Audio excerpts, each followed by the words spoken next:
Nauseum. Joining us this morning is Wisconsin Congressman Scott Fitzgerald. Congressman, good morning. Nice to have you on the show.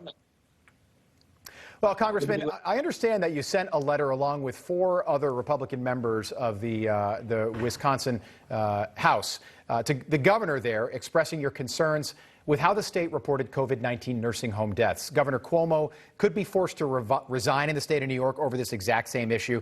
Tell us how bad the problem is in Wisconsin.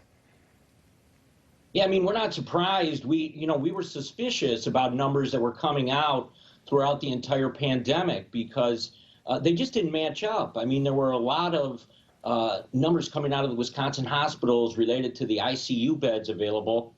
And then at the same time, there was a discrepancy between how many of these individuals were, actually coming out of nursing homes or from some type of care center for seniors. Right. And we watched this develop again and again and again. And I don't know if it's the same as the Cuomo issue, but, that's what we're trying to dig into, because all of a sudden, we have gone to 49% of all COVID deaths are related to nursing homes. Yeah, you're right. And the numbers do vary. I just looked into it. So for the past year in Wisconsin, the percentage of people in the state in nursing homes succumbing to coronavirus was right around 26%. Fast forward a year later, that number as high as 50%. How big a problem is this for Governor Tony Evers right now, though? I think it is, because it's now getting the scrutiny that it deserves.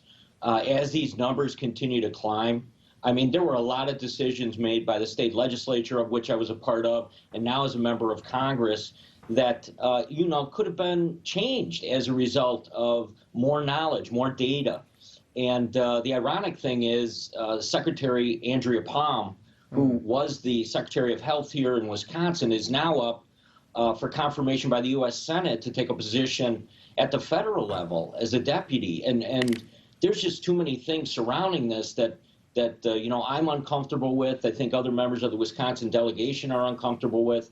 And we're trying to get to the bottom of this now so we know where we're headed. Yeah, and I know that you spent years and years in the State House in Wisconsin, so nobody knows this topic and better than you do.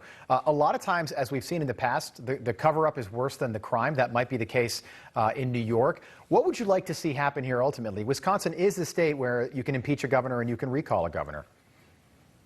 Yeah, I think Wisconsin Hospitals Association, any of those that were involved in some of these major decisions early on, I mean, we need to get that data, and Governor Evers needs to start answering these tough questions.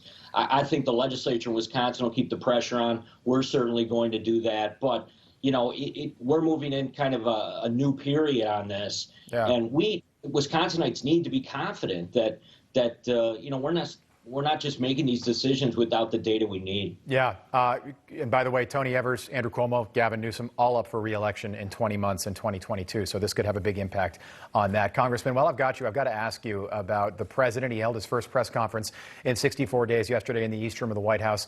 How did the president seem to you? I think it was disturbing. I watched, most of it, and he was incoherent.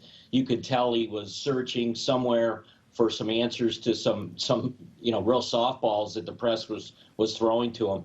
And I'm not sure how long we can function like this, but someone else is making these major decisions on behalf of the President of the United States, and it's very unsettling. Yeah, I think yesterday was a wake-up call for a lot of people that may have cast a ballot for Joe Biden back on November 3rd. Congressman Scott Fitzgerald, come back and keep us posted on the situation there in Wisconsin. Thanks so much for your time.